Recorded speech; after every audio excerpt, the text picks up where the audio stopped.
The perceived is nothing without the perceiver. As with all things, the trough justifies the peak. The on cements the reality of the off. The hate we've all experienced makes that love given to us ever the sweeter. An accelerated world learns exponentially now about love and hate and indifference. Our unleashed scientists rush forward with their reduced material. Yet they use their very sentience to label the world material. Their perception is locked in with what they perceive upon the interstellar matrix, from supermassive black quasar holes behaving paradoxically, to the unreason of spiritual men holding their tribal truths impervious to logic. They said that the truth was somewhere in the middle, and this is absolutely true.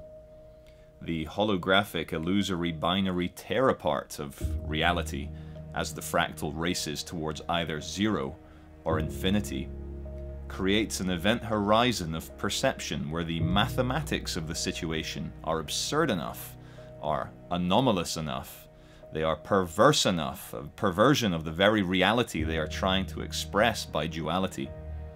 Or you could say everything is just plain and unequivocally wrong. But how wrong? How do we understand? The man who told me the secrets of the universe wore a suit. He was clean-shaven.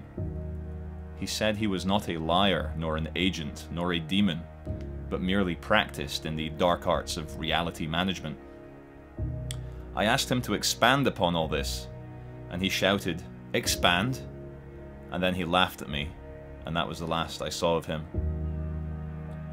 There is no luck in this game. What there is a never-ending procession of shit pies being flung at your face. You're going to get covered in shit, and the trick is to keep your eyes open as that shit smears you. You can duck and dodge most of the shit pies, but just when you're feeling at your most confident and comfortable, a shit pie will hit, and we all know that shit stinks, and it sticks. Did you think you'd get out alive? Did you think that you'd really make it this easy on yourself to the point where you could just smoke a joint and simply get it? Did you think that your mushroom trip effect would last forever and then you'd be free of the pain, of the suffering, the striving, the yearning, the unknowing? You did think these things, as we all did, as I did, deep in our subjective understanding of greater objective truths. But you cannot stay there forever, and you will crash down, and the game is not set up for you to attain godhood, to understand it as a mere human being. Allow me to explain how the game is really set up. The ferocity of the globular machine is vaster and greater than the most powerful human mind can imagine with its local abilities of rationalization and consciousness. Even using the quantum computing powers of the infinitely connected neurons in your brain, you cannot comprehend the truly eternal, because you are a handicapped god, namely an emotional ape god, a child of the true eternal, that has no emotion, no needs, no hatreds, no loves, no desires. But still, without these things, true eternal made you in his image so that you can again and again learn and feel the intensity of the coming awareness of godhood. But to say that you were made implies that there is something separate to you called the Creator, and this is to immaturely oversimplify the matter and has been used to great effect by ape hierarchies on Earth, weaseling their way between you and your higher self. Those who rape choir boys, and those who mutilate the vaginas of babies, those who scream, "God is great," just before they kill one of his many creations. Ignore these sick men. Ignore their mental houses of cards.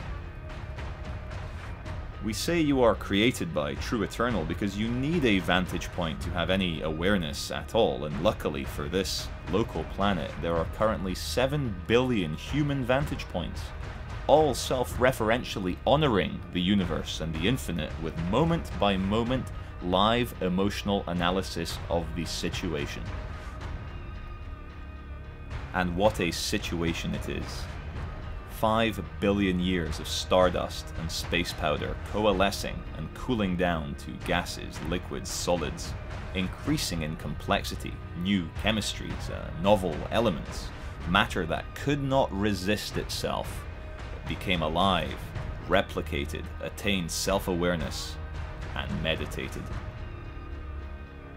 The ape god looked out into warped space-time and saw the moment of his first breath.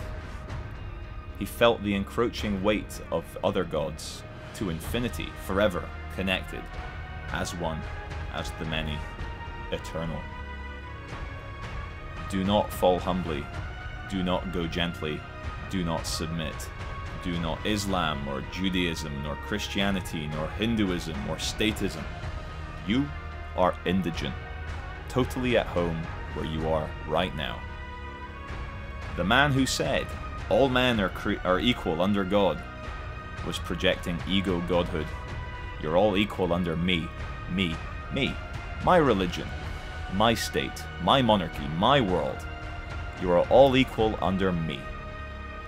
It is important to laugh at the polluters of the message. You are connected within to the entire universe, and you are the Godhead. The very act of hearing the words, "You are the Godhead," paradoxically sounds like New Age bullshit that your better judgment will ignore.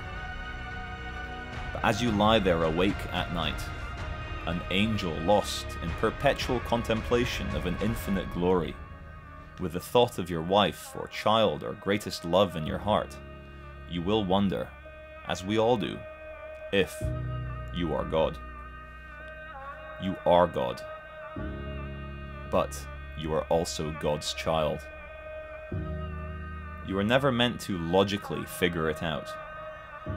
The superstitions of men can come close, amidst the noise, to the truth, and the rational minds of scientists can brush away the most offensive bullshit pies, clearing the road for the leviathan of your self-awareness to run headfirst at full speed into yourself. Welcome to the emotional ape god level.